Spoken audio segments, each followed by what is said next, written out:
What's up guys? So ngayon, dumating na yung package na binili natin kit mula kay Sir Jonas ulit. Sir Jonas sa Wi-Fi 5 kit niya. So ngayon bubuksan natin at i-test natin mamaya if okay ba ang ano niya, kit na pinadala. At nga pala guys, Wi-Fi 5 na kasi yung gamit ko, kaya yung ano ko, yung mga bendo ko is Wi-Fi 5 na rin. So, ang binili ko is modem ko na lang at coin slot. So, kit nga kit. Then, ilalagay ko na lang siya sa na-order kong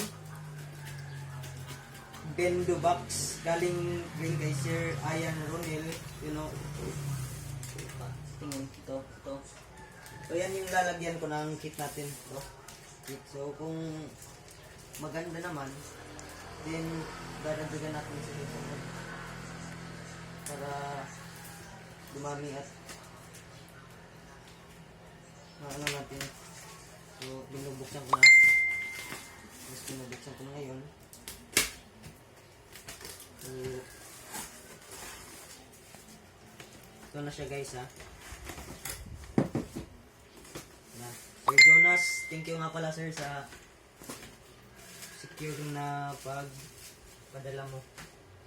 So, lipat yan. So, coin slot. Yung nilagyan niya is ano yung mga coin slot. So, ito 12 volts, parang 12 volts. Ito nga, 12 volts 12 ampere. So, ito yung para sa pag-power ng kit. So, tatlo yung binili natin. 1, 2, 3. So, tatlong adapter. Then, dahil ito tatlo rin. Ito. 1, 2, 3. Ito siya. Ito yung coin slot. So, coin slot. Yung coin slot natin. Isang coin slot.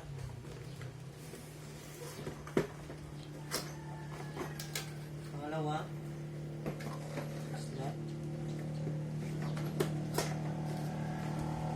Tatlong coin slot. So yung kit natin guys, ito na yung kit natin. So secured. Secured naman yung nilagyan ni Sir Jonas.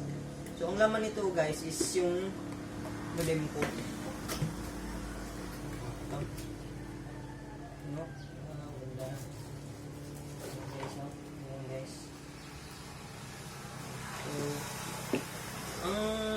Nagandahan ko sa Wi-Fi 5 is ano siya, centralized, at the same time may PPUE siya at hotspot if nagbo-butcher ka.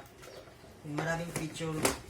So sa mga hindi pa nag Wi-Fi 5, subukan nyo, contact nyo Sir Jonas at ng ano nyo, experience nyo kung gaano kaganda ang Wi-Fi 5. So ito. So mamaya guys, papakita ko sa inyo matapos kong buuin to. Pag-assemble din test natin. So, abangan nyo.